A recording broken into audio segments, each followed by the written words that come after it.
Hai, Assalamualaikum semua dan salam sejahtera. Anda bersama dengan saya Dazrin Kamaruddin dalam Temu Ramah VIP Elite Shanghai Business Media. Okey, pada setiap minggu kita akan ada satu tetamu VIP yang kita akan bawakan kepada anda untuk memberi inspirasi kepada anda. So ini adalah episod pertama dan episod pertama kali ini adalah kita beri nama Puan Sri Nisa Bakri. Dan yang terbaru saya dengar cerita dapat award daripada Nona Superwoman Award. Jadi tetamu kita pada minggu ini tidak lain dan tidak bukan adalah Puan Sri Nisa Bakri. Selamat datang ke show kita. Terima kasih Dazrin. Terima kasih juga kerana sudi menerima undangan kita untuk datang untuk kita menyuntik semangat kepada mereka-mereka di luar ni untuk mereka belajar mengorak langkah dalam bidang perniagaan. Wah, masya-Allah. Dan Puan Sri Nisa ni sebenarnya saya kenali beliau sebagai mami beliau dah macam mak saya dah dan juga beliau nama manjanya kepada orang-orang lain adalah Ibu Nisa. Ibu Nisa, ya. Okey, so sekarang ni kita nak berkenalan sikitlah dengan Puan Sri Nisa ni. Boleh. Okey. Sebelum Puan Sri Nisa masuk dalam dunia kulinari ni, memasak dan sebagainya, Puan Sri Nisa buat apa sebenarnya?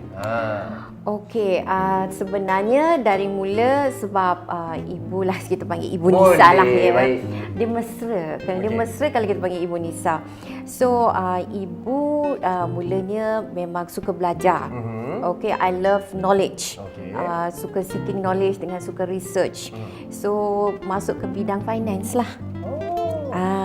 So I was stockbroking with M-Bank dalam 10 tahun lebih. 10 tahun? Dalam bidang finance? Dalam bidang finance. Okay, so dah penat lah. It's a very fast life, you know. Okay. And then siang malam asyik tengok komputer je, buat duit je. So cerita dia sekarang ni bila Ibu Nisa bercakap mengenai buat duit je. So cerita dia bila Ibu Nisa masuk ke bidang culinary ni, it's not about making money sangat lah sebenarnya.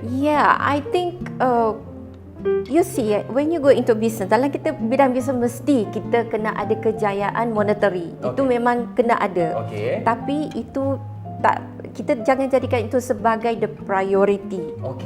When you start something, kita nak start dengan passion tau. Kalau when you start something dengan passion tu, dia akan automatic benda akan flow. Supaya kita punya minda ni adalah untuk menolong masyarakat. Betul. Bila kita mulakan sesuatu dalam hidup kita untuk membantu orang keliling kita. Bila kita start business, pasal apa? Betul. I mean, when you want to start a business, what is your objective? Kebanyakannya budak-budak zaman sekarang ni kalau nak start business, first thing diorang fikir nak buat duit. Yes. Itu je. That is salah. Because when you start nak buat duit, bila tak buat jadi macam mana?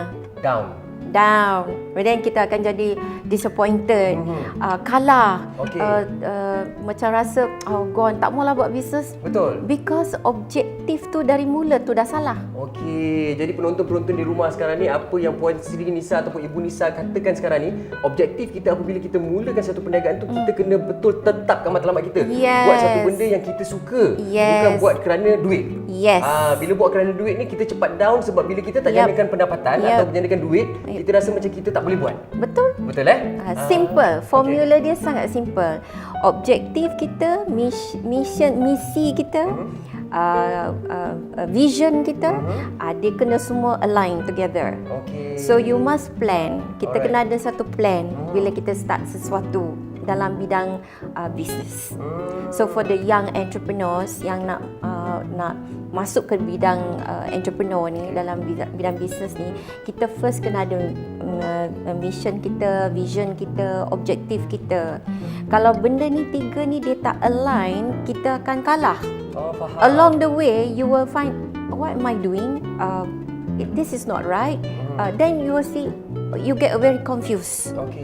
But if you start anything because you're so driven for money, you're going to fail. And when you fail, it's not fail money tau. You fail your emotion. You fail your mindset. You fail, you go into depression or you give up. So kita kena matlamat tu apa? When you start business, okay, macam ibu, food, it's always been my passion. Dari kecil, alah, giling lah. Apa tu? Tahu tak yang dulu kena giling batu? Itu yang tu saya nak arwah tanya satu lagi ni. mama tu dia Kita nak tanya juga kan, macam mana tiba-tiba daripada seorang yang major in finance, dah buat selama 10 tahun, tiba-tiba boleh pergi kepada memasak dan dah masak sampai ke London. Sampai ke London depan berapa ratus orang kan? For 700 people. For fashion shows. For a fashion show. Jadi you have made your mark in London. Yes. Jarang-jarang sekali orang Which dapat is beyond my tu. dream. Betul. Beyond my dream, it was not even in the plan. Why this thing happen is because matlamat kita. Betul. Bila kita pergi, bukan kita terfikir nak, I'm going to go there to make money, I'm going to go there to do this. It is just kita nak. Why did I go there is because I want to introduce our Malaysian dish in a very, very different way. But it make a different landmark for me. Betul. So that's why matlamat kita sangat penting, niat. Intention kita kena betul. Betul? Betul tak? Betul. So daripada giling tu, dari kecil tu suka tengok arwah mama dia, she love to cook biryani, and because she's from Parsi. She's from Parsi and half French, and my father's Yemeni. So with this combination of culture of two different continents, so you got that extra. and then I'm in banyak culture. yes, banyak culture. So we are all intermarriage. Ibu punya family ada Chinese, ada Japanese, ada mama, ada Indian, ada French, ada So you punya Arab. cooking memang ada fusion. Yes. Different taste of every culture. Yes. Sebab sekarang ni saya nak bagi tahu kepada tuan-tuan dan puan-puan yang sedang menonton kat rumah ni, kalau anda rasa masakan Ibu Nisa ni masya-Allah memang tak akan nak makan benda lain dah. Setiap kali kalau Ibu Nisa dia rajin hantar makanan kat rumah orang. Yes. Kan? Yes. Dia suka bagi kawan-kawan rasa makanan-makanan Yes. yang beliau masak. Contoh kata beliau eksperimen satu cooking dish yang baru. Yes, Dia akan hantar. hantar kepada kawan-kawan untuk kawan-kawan rasa, dan memang setiap kali even eksperimen pun makanan dia superb. Memang masya-Allah, sebab apa yang saya faham adalah Ibu Nisa ni cooks from the heart. Yes. Cooks with passion. Yes. Dan juga dia memang suka memasak ni untuk bagi ke orang-orang makan. Kan? Because dapur ni rasa it is my world. It is my place where I can be who I am. Okay. There is no law, there is no rules. Masak dia tak ada betul salah. Okay. It's your air tangan. Sebab kebanyakannya sekarang ni orang yang fikir memasak ni Satu chore. Kena satu chore satu. Yeah. Satu lagi diorang terlalu stres dengan ingredient punya sukatan. Yes, Kan? yes. Ini kena sukatan cukup, ni kena sukatan cukup. Tapi saya tengok Ibu Nisa masak tak pakai sukatan sangat pun. Tak. It's more about macam You just if you take satu ni kira macam satu sudu lah. So gerak hati. Kita ikut gerak hati. And then garam pun you can, kalau bulan puasa, ibu akan just bau, you smell, and then you know cukup garam ke tak. Bau garam Yes, you can know. Kita boleh tahu. Bila passion tu dah ada and masak tu bukan sebab terpaksa. All this instinct kicks in Yes, boleh and bau that's garam. the thing with business. When you go into entrepreneurship, kita mulakan satu business, banyak gunakan gerak hati kita. Because kita bergaul dengan orang, kita berjumpa orang, kita nak buat komitmen dengan orang, agreement dengan orang, with the people out there, with you know, you can be suppliers, manufacturers, and even your end customers. All this kita kena ada gerak hati. Kadang-kadang kita tahu tak betul lah, kita tak payah. So follow your gut feel. It doesn't make a mistake. Okay. Kita selalu tak percaya diri kita. Takut. Kalau kita percaya gut feeling kita ni, rasanya macam salah lah, kita kena follow jangan sangka baik, kena sangka baik. Yeah. But your gut feel doesn't lie to you. Okay, jadi You itulah see? yang menyatakan bahawa street smart dengan book smart. Yes. Because you see, bila kita gut feel is not good, it doesn't mean it's negative. Okay? Benda tu mungkin akan mudaratkan keadaan. Kita tahu hati kita, so kita elakkan. Tak bermaksud benda tu tak bagus. Atau orangnya tak baik. Tak bermaksud. It is just not good for me. So you decide to make a different decision. That doesn't mean the other party or the other thing is not good. So ini yang mindset ni is very important. Okay, tapi bila kita bercakap pasal gut feeling ni pula untuk entrepreneur, untuk usahawan-usahawan di luar sana tu, pernah tak bila kita ikut gut feeling ni tersilap langkah? For me, for ibu, every time tak ikut gut feel, I have huge regrets. Okay, But bila ibu ikut my gut feel, alhamdulillah. Okay. So talking from experience daripada pengalaman Ibu Nisa, follow your gut feel because it will not fail you. It's about you. It's about your inside. Okay, so bila kadang-kadang kita ada insecurity di dalam tu untuk follow ke tak follow ke, and then decided not to follow, tiba-tiba benda tu macam we should have done it. Well, it's because it's not meant for you then. Because how do you know benda tu jadi kat orang lain boleh jadi kat kita? Kita tak tahu. Okay. You know, if jadi, maybe it will not be good for us. We don't know. So your gut feel will not lie to you. There have been cases where I kata, oh tak payahlah buat tu. I think it's too heavy a commitment for me. But somebody else can put that commitment and it happens. That's because they took that risk. Okay. So kita kena tahu weigh these things. Okay, so cerita dia gut feeling comes with risk. Yes. Dia datang dengan risiko lah cerita dia. Dan risiko tu kita juga kena tahu macam mana nak tangani risiko tu untuk gut feeling tu, just in case apa-apa jadi kepada gut feeling tu, kita ada backup. That is your IQ. Okay. So you measure your gut with your IQ. Sometimes gut feel kata tak boleh buat, but you have the capacity to do it. Then your gut feel, you say okay, can I do this, can I not do this, so you weigh. Okay. Itulah namanya akal fikiran, akidah diberi kepada kita kan. Maknanya sekarang ni kita tak boleh lah ikut 100% gut feel tu, kita kena weigh. Apabila kita ada perasaan untuk kita buat satu benda dalam bisnes kita, kita kena weigh kan dia dulu, the pros and cons. And then lepas tu kalau dia lebih kepada cons, jangan buat lah. Betul. Lebih kepada pros kita buat. Itu sangat-sangat bermakna untuk budak-budak yang nak mengorak langkah untuk memulakan perniagaan. Sebab bila kita nak mulakan satu perniagaan, kita akan rasa takut. Duit tak banyak, aku modal ada banyak ni aja. Boleh ke jadi, tak boleh ke jadi. Okay, that's where kita use kita punya IQ, kita ada research. Kita buat research, bisnes apa, tahap apa. And remember, when you start bisnes, kita mulakan satu perniagaan, there will be up and downs ya. They will, 100%, I guarantee. Betul. There is no such thing a bed of roses, even in a marriage. Betul tak? Betul. You have ups, downs. Ada hari, okay, today I make a lot of money lah. All my product sold. All my kuih dah jual lah. Oh, bestnya besok buat lagi, kita gigih. Betul. Lepas tu tiba-tiba tak jual. Tak jual pula. Lepas tu down. What am I going to do with all these 100 kuih? Is worth 500 ringgit. Okay, down. Macam mana ni? Habislah modal RM500. So, this is where you weigh the market. Sometimes this what kita kena buat research. Kebanyakan budak kita, orang tu buat bisnes jual kuih, okeylah saya pun nak buat jual kuih juga. Tak apa dia jual kuih keria, saya jual kuih lain pula. Tapi dua-dua duk jual kuih. But the thing is kita kena research, kita duduk di mana, location kita mana, populationnya mana, orang tu dia punya palate taste macam mana, what's the demand like, and then you have to do what the market wants, not what you want. Betul, what the market wants. Jadi apa yang Ibu Nisa cuba sampaikan ke audience pada hari ini adalah untuk berjaya dalam satu perniagaan, macam-macam langkah kita kena ambil. Kita kena buat research, kita kena tahu di mana pasaran kita. Dan pasaran tu sebenarnya suka apa. So research ni adalah diperlukan. Budak-budak sekarang ni ataupun kebanyakan yang entrepreneur sekarang ni, dia just buat ikut apa dia suka, tapi bukan ikut apa yang market nak. Sebab tu kadang-kadang ramai yang tak berjaya ataupun ramai macam online sekarang kan, semua masuk online. Bukannya senang online. Baik.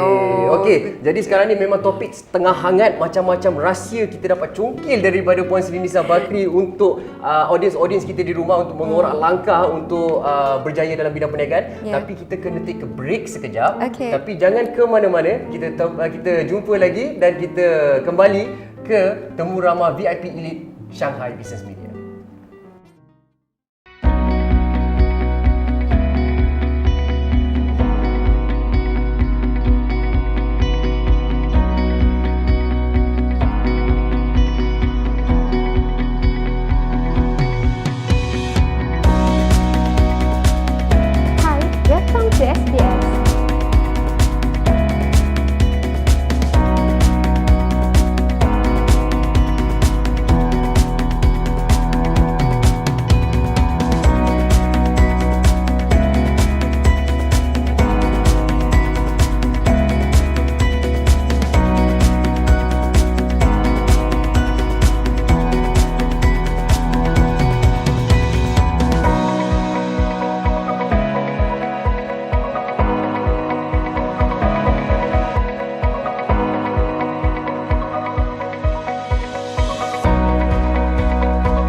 Okey, Assalamualaikum semua. Terima kasih kerana anda masih bersama dengan temu ramah VIP Elite Shanghai Business Media, dan tetamu kita pada minggu ini adalah Puan Sri Nisa Bakri, ataupun lebih mesra dikenali sebagai Ibu Nisa.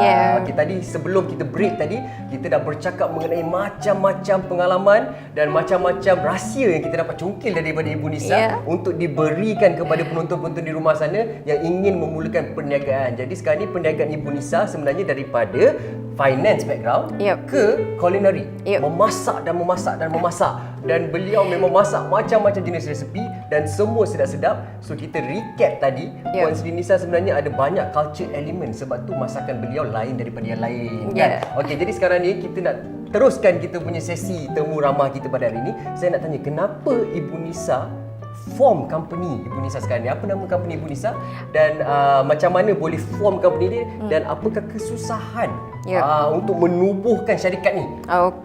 Sebab ramai tak tahu kat luar sana tu, selalunya diorang set up, diorang ingat senang je semua. Sebenarnya kalau kita nak set up ni bukannya susah. Cuma kita, macam Ibu Nisa kata, dia kena ada matlamat kita. Kalau kita tak ada matlamat atau satu plan, apa yang kita mulakan mesti ada kecamuk dia akan jadi kalut. Dan akan jadi susah.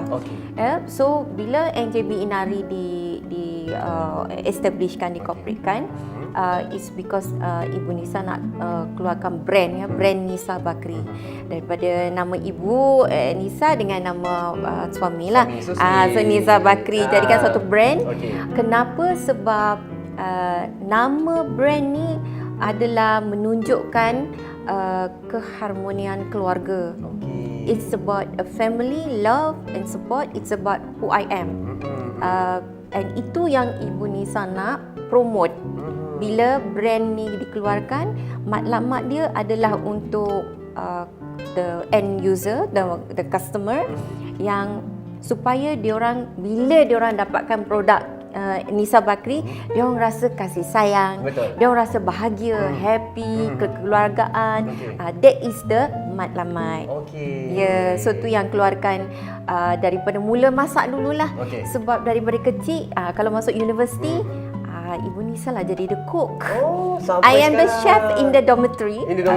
Okey, bila Ibu Nisa bercakap pasal I am a chef ni, sebenarnya yang paling best, Ibu Nisa juga ada satu buku tau. Ramai juga yang dah mengikuti buku beliau. Betul. Okey, buku beliau tajuknya adalah I'm Not a Chef. Tapi beliau adalah seorang chef pada saya yang sangat-sangat sedap masakannya. Kenapa title buku tu I'm Not a Chef? Okay, because when you're a cook, you're a better chef.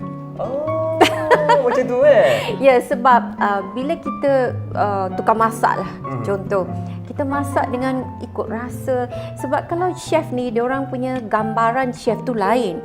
Kalau macam Dezrin, kalau tengok chef, chef semuanya precise, perfect buat ini kan? So bagi ibu, untuk reach to the public, is Ibu Nisa nak mesra dengan the public, the audience. If I say I'm a chef, how is she a chef? But if I say I'm not a chef, lain, sebab Ibu Nisa suka masak. Macam punya apa resipi dia, apa ni. So kita rasa mesra. Kita rapatkan diri daripada audience kita. So that's how I go into the market.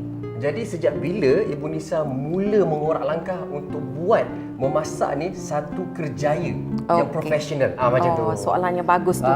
Sebab kita tak tahu juga kan bila Ibu Nisa start ni kan. 2015 establish buku masak keluar.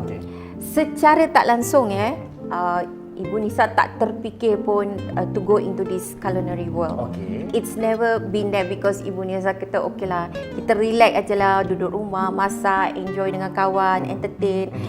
But Nona called me after the book was published and launched by Tan Sri Rafida Aziz and Chef Wan. Datuk Chef Wan yang banyak memberi support. So lepas tu Nona telefon saya, kata nak keluar dalam dia punya Nona TV3 10 segmen. Okey lah, buatlah. Buat. After that Astro call. Lepas tu Brunei pula dijemput. So I came out in Brunei TV sampai pagi.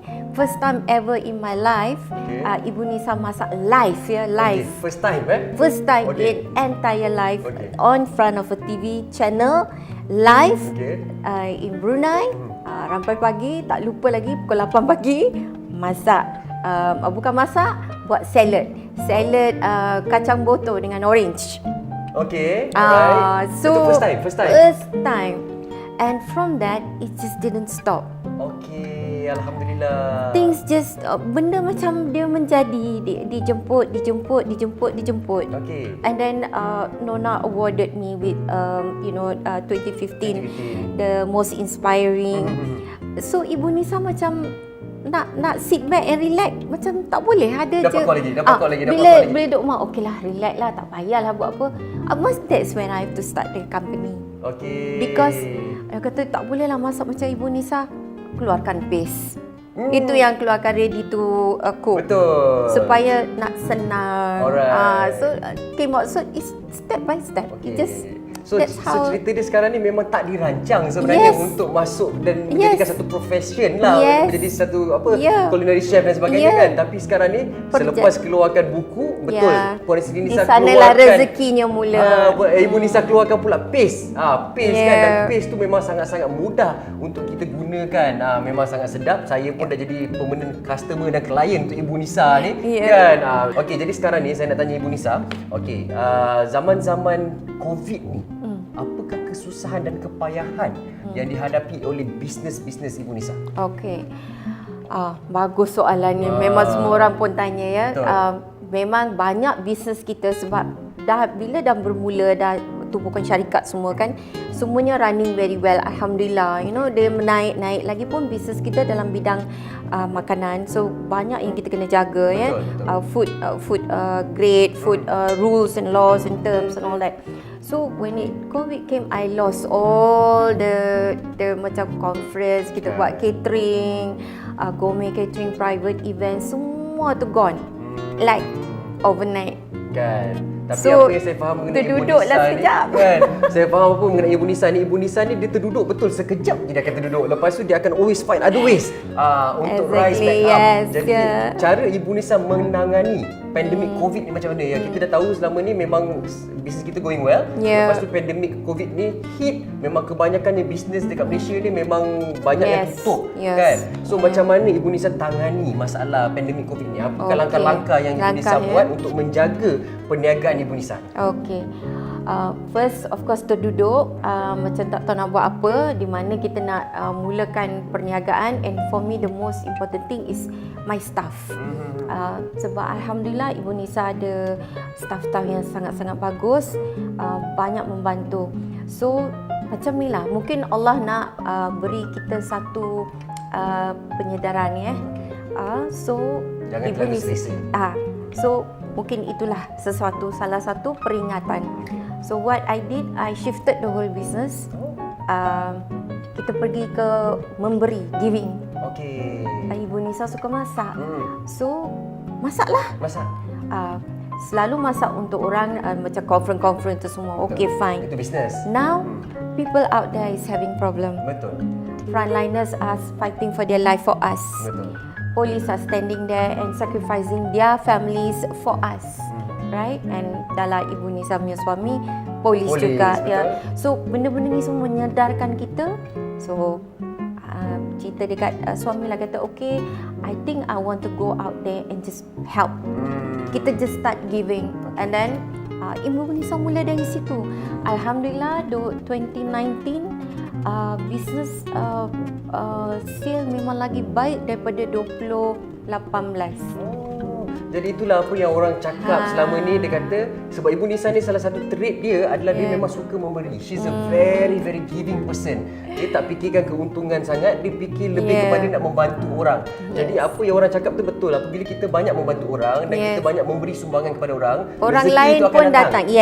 Dan orang lain pun datang nak membantu kita. Betul. So everybody start to contribute to help us to help the frontliners, hospitals.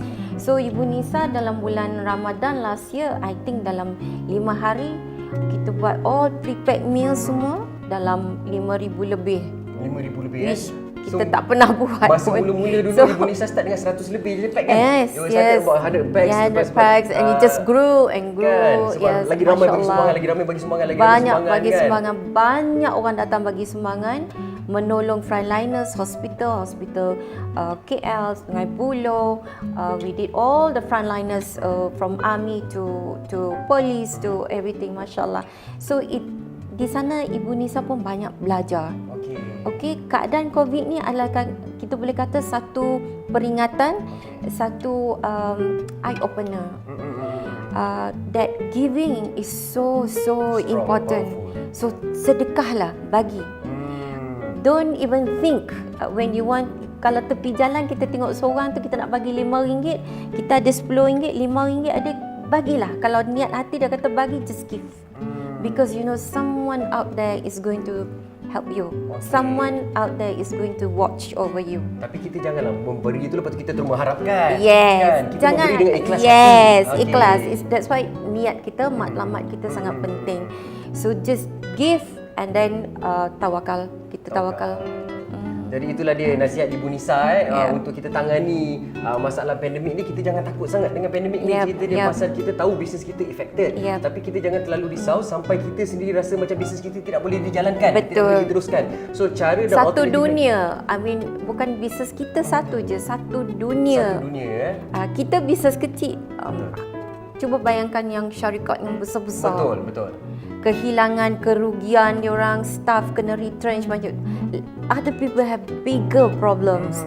So kita kena fikir, my problem is not too bad, I have to get creative. Kita kena start planning, start shifting your idea, work around what is the problem and try to give what the market needs. Okay, alright. Tapi sebenarnya saya nak cakapkan kepada audiens-audiens pada hari ini, Ibu Nisa ni memang menyerupakan salah seorang sumber inspirasi buat diri saya juga. Sebabkan Ibu Nisa ni banyak alternatif beliau dan beliau juga membantu ramai usahawan-usahawan dekat luar sana. Bukan saja membantu diri beliau tapi beliau membantu usahawan-usahawan. Beliau ada satu group, di situ ada semua business owners. Sebab beliau memang rasanya passion Ibu Nisa memang untuk membantu, suka membantu orang. So yes. beliau suka connectkan bisnes orang dalam satu group. Jadi itu adalah dalam nature Ibu Nisa. Benda tu dilakukan tanpa dirancang.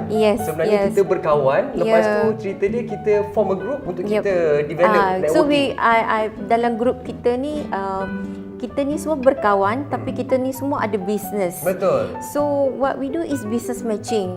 So waktu COVID ni, Masya Allah, itulah waktunya kalau Desni sendiri pun nampak betapa banyak semua orang bantu one another. Betul. Semua sangat membantu and that shows the support. Betul. Di sanalah kita dapat tahu siapa kawan kita, siapa yang tak, siapa yang tahu keadaan genting seseorang punya life is a problem. Everybody is having problem, financial problem. Betul. So bila kita boleh bantu sedikit sebanyak, it's bring a lot of blessing. Jadi apa Ibu Nisa cuba sampaikan sekarang ni sebenarnya during this pandemic COVID ni yang sedang melanda satu dunia ni, memang semua orang mengalami hardship dalam bisnes diorang. Jadi apa yang kita perlukan, kita tak boleh stand alone. Kita kena saling bantu-membantu each other untuk kita support kita punya businesses to grow. Itu adalah jadi satu keperluan sekarang. It's a necessity. It's not just tolonglah bantu I know. Kalau orang tu minta bantuan, take it seriously. Betul. Memang dia perlu dibantu. Alright. So memang sangat-sangat pada saya memang hari ini punya topik memang tetamu yang betul lah kita panggil. Sebabkan kita punya rancangan kita hari ini memang tujuan utama dia adalah untuk menyuntik semangat ataupun memberi sumber inspirasi kepada orang-orang yang nak memulakan perniagaan dan juga kadang-kadang nak tahu rahsia selok-belok macam mana perniagaan tu dijalankan. Kadang-kadang diorang rasa macam mulakan perniagaan ni satu benda yang senang, tapi diorang tak fikir matlamat dia macam mana. Dia tak ada objektif, dia tak ada vision. Macam Ibu Nisa kata, jangan kita mulakan perniagaan disebabkan duit semata-mata. Kita mulakan satu bisnes yang kita ada passion. Barulah bisnes tu boleh pergi jauh. Sebab kalau kita suka sesuatu, kita akan buat. Kalau dia susah, kita still akan buat. if you don't like something, will you want to continue? Kita malas nak pergi kerja. I don't like this desk job. It's so boring because kita tak ada rasa hati nak bangun pagi, nak pergi kerja, nak buat ni, nak produce ni, nak ni. So we don't have the motivation. You don't have the determination. All feeling ni sangat penting dalam seorang manusia tau.